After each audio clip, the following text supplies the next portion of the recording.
Listen to that thing purr. Give it some revs. Louder. You want us to get tickets?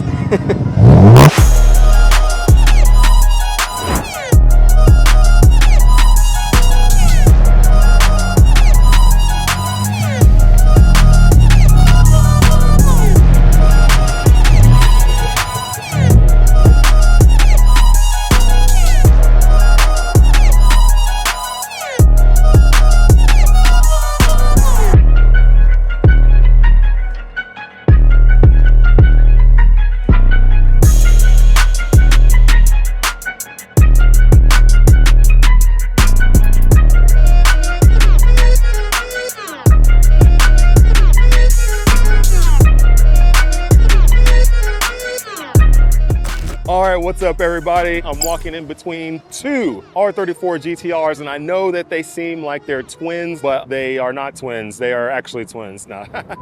No, they're both Sonic Silver R34 GTRs, really beautiful cars. Both of them came from Japan, obviously, because these weren't made here in the US. Mine, I bought from Space Auto. Jay, he bought his from Top Rank. We were cruising in Japan a whole bunch. Just did a dyno video showing all the dyno stuff that he did. Animal Auto with this car. We had a little bit more time and I was like, you know what? Let's make a video showcasing the different sounds of the R34 GTR. I know there's a very iconic sound that these things make that people always talk about and show or whatever, you know, Too Fast, Too Furious. But these cars make all different kind of sounds depending on what exhaust you have. Anyways, we got both of them behind me. I really wanted to kind of just do an exhaust video. Oh, here's Jay right here. Yep. Jay with this beautiful R34. Wait, hold on, which one's yours? I can't tell which is which. I don't know, I'm not sure. Oh. The cool thing you'll notice about these cars is we got both of our Japan plates with us. Now, these aren't our actual ones from Japan, but they look pretty much identical. A lot of the same writing on them so that they resemble what ours look like in Japan. So now we always know which one's which and we won't get them confused. Although these cars look very, very similar, there are some differences. We're gonna start with Jay and his car. Jay, you can kind of talk about your car, what's on it, and then I'll go into my stuff as well. So for the record, you tried to walk into my car in Japan twice. Yeah. Yeah. Well, I mean, let's kind of start on the exterior. So I have the T37s, 18 by 10.5. Yep. You have the Nismo wheels, but for the average person looking at the cars, they'll think that it's pretty much the same wheel because they're very similar. Yep. On the outside, I have this Nismo dry carbon fiber piece right here. Okay. Which, if you remember, we had this installed at Nismo Mari factory in the parking lot. Okay. And one of the bolts stripped, and we took it inside. They gave us new bolts, and we used their tools, and it was awesome. And then it started raining, and we got it done in time. So we got that on there. I have BLITZ suspension. You have, I believe, HKS, right? Yeah, I got HKS coilovers on mine, but going to be switching over to a new type of coilover pretty soon. I have the endless brake pads. You have the Garage Mu, I believe. I have the Project Mu. Project Mu. Yeah. That's what it is, yeah. We both have the Mines strut bar. Yeah, yeah. I have the HKS. Pop Let me pop the hood, yeah. Pop the hood real quick. Pop the hood. Pop the hood? Pop the hood. All right. Voila, RB26. RB26, so I got the HKS, you have still the stock air in box. So this is HKS air intakes right here for your turbos. Yeah, I got mine strut tower brace. Correct. As well. Today we put in the boost controller just because you can do it on the stock boost controller, but it's just a nightmare for the tuner to try to get all the boosts lined up properly. So we just swapped it out, very simple. We did put the Nismo piece right here in the front. From a Mori factory that you can only get at a Mori factory. That's right, yeah. And I may be forgetting a few things, but inside I have, the Nismo shifter, like shift knob. Do you know these make a difference right here? They do? Having the proper one. I don't know what yours as far as your rating is for yours, as far as kPa. Yeah, I gotta see what that translates into PSI, but that actually makes a difference. So when I have my stock one, what would happen is after like a drive in the heat like this, you go park and my fluid started boiling. You could literally feel it boiling inside of here. You can hear it boiling and you can see this thing rising in here as well. I switched to the Nismo one, haven't had the issue since. It holds the pressure better, which I guess somehow, some way keeps it from boiling.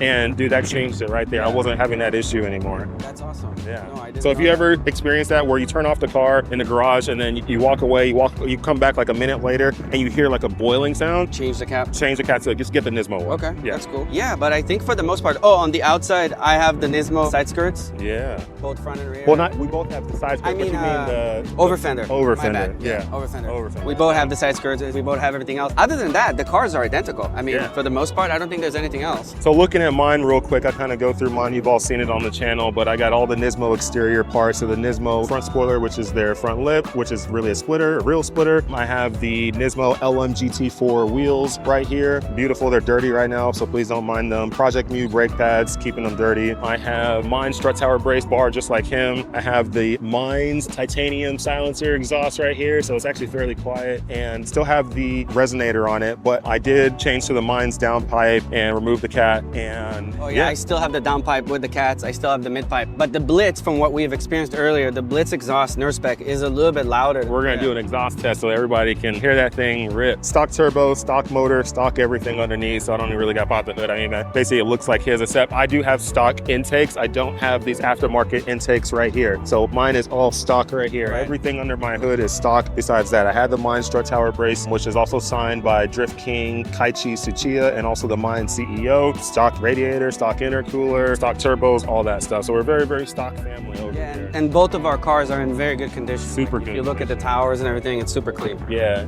no rust gang. Yeah, it's very, very clean. You want me to turn it on? Yeah, let's fire it on. So he's gonna turn his on real quick, and we're gonna hear what this thing sounds like at idle.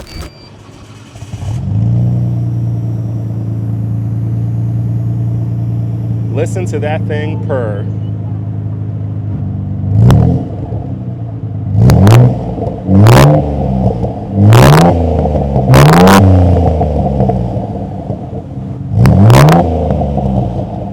Hey, let it rip even louder.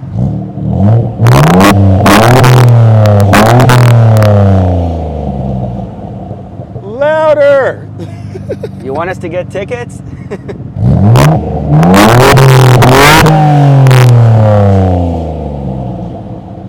That thing sounds good. So that's what it sounds like. That's what you said BLITZ Spec? That's a BLITZ Spec, still with the downpipe, still like stock downpipe, stock midpipe, but it's got the BLITZ Spec cat back. Nice, nice. That thing sounds good. It sounds very, very solid. Now we need to listen to my We'll Mine's switch. exhaust, and let's switch it. I'll let you fire mine up, Yeah. and I'll stand in the back so that the viewers can listen to my Mine's exhaust and hear the difference with my Mine's titanium one. Yours is a titanium too, I believe, as well. It looks like it. I would double check on that, Yeah. but I believe it is. Okay, so you want me to start yours? So here's my key right here, Yep. sir. You can start. Wait, let me not Yeah, confuse. don't get them confused. Look, 2 R34. Mine has Space Auto on there. There you go. Oh, let me lower the hood really quick. Just fire it up when ready. A lot quieter. Give it some revs.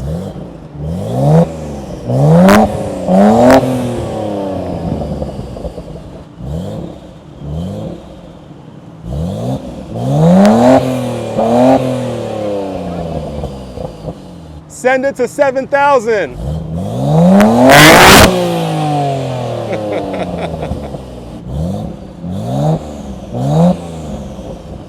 Nice. Sounds good. Sounds pretty decent, you know? You're wild. You're like 7. I'm like, okay, it's your car, your choice. You know what I mean? Like, That's no, so, but yeah, it's very peppy. Like you can feel like it's super responsive. Very, very, yeah. Super responsive. These motors are, that's why I like them a lot. You know, they're responsive, even though they're not the highest horsepower motors in the world, Yeah. they're very, very responsive. They work, especially on track, they work really well. These cars can keep up with a lot of modern cars nowadays on track, running times that you would never believe. I mean, you would think, okay, these cars are supposed to be 276, 280, 300, whatever. From the factory, obviously we know they make more because of the gentleman agreement, and obviously from our dyno testing that we've done, which everybody's seen in our past couple dyno videos. You saw my car on the dyno, you saw this car on the dyno, or sorry, his car on the dyno. We've all seen that these things can make more power with like stop without even like trying to tune it. Like just like you, when my car came from Japan, we didn't even tune it. Stock ECU, just put it on the dyno with fuel and just sent it, and it made 354 to the hub. Crazy.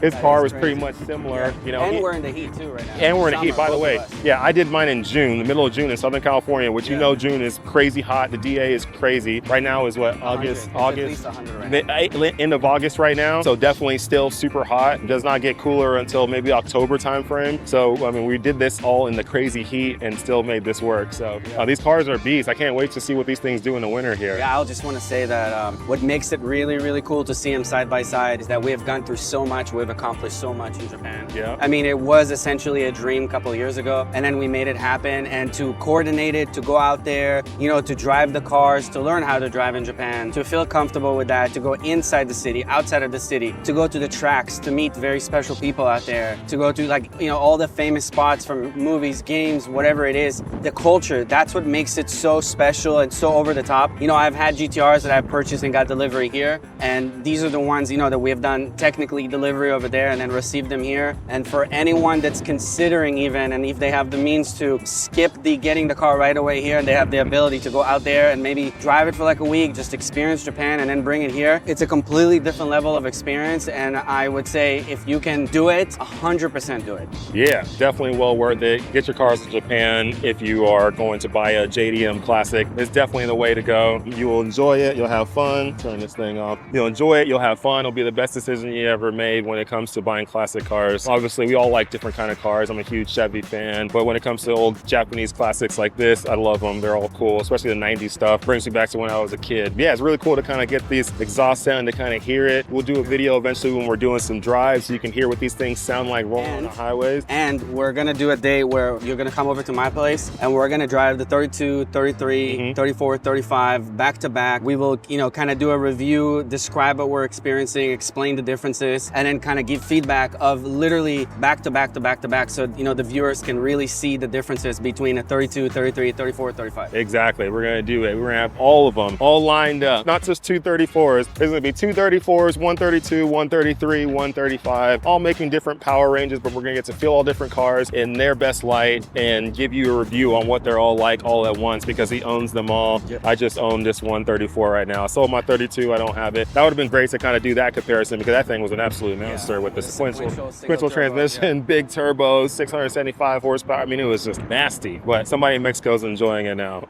Yeah. Hey, but the good thing, when the comparison, when we do it, we have anything from like a stock form 32, so you can kind of see what they were at out of the, you know, out of the factory, to, you know, a mild bolt-on, meaning like, you know, turbos, etc., 500 plus wheel car, to, you know, the 34s, to then the big 4-digit, big turbos, built motor, 35, like the monster. I think on the video when we do it, viewers are really gonna be able to see the differences and what makes them interesting and good, regardless of horsepower. Like, you'll see what's good with a 35, and then you'll see what's good with a 33, and you'll see what's good with a 32 and a 34. They're all special and they're all amazing, and I'm actually looking forward to doing like the full review for everybody. Yeah, it's gonna be fun. It's gonna be fun. It's gonna be a good time. Well, thank you all for tuning into this video. Not too crazy long or anything like that, but I wanted to show you the sounds of two R34 GTRs that are both stock, but making two different kind of sounds because of the exhaust, the intakes, all these different things that change how these cars sound like, right? Everybody can make their own custom sound on what they want their GTR to sound like. We've got ours right now. I still look to make a little bit of difference and change to mine so it can sound even better or more of my taste, but both cars sound good, and it's nice to hear both of these things together here in the US now. We've had them in Japan, experiencing there, now we're experiencing here. So anyways, thanks for tuning in, everybody. Make sure you like, share, subscribe, comment. Like, if you want to see something else, see us make some whatever videos, leave a comment on what kind of videos you want to see with us and these cars that we have access to. Let us know. We'll try to make it if it's possible. Keep watching the videos, keep sharing with your friends. Thank you all, and we'll see you on the next video.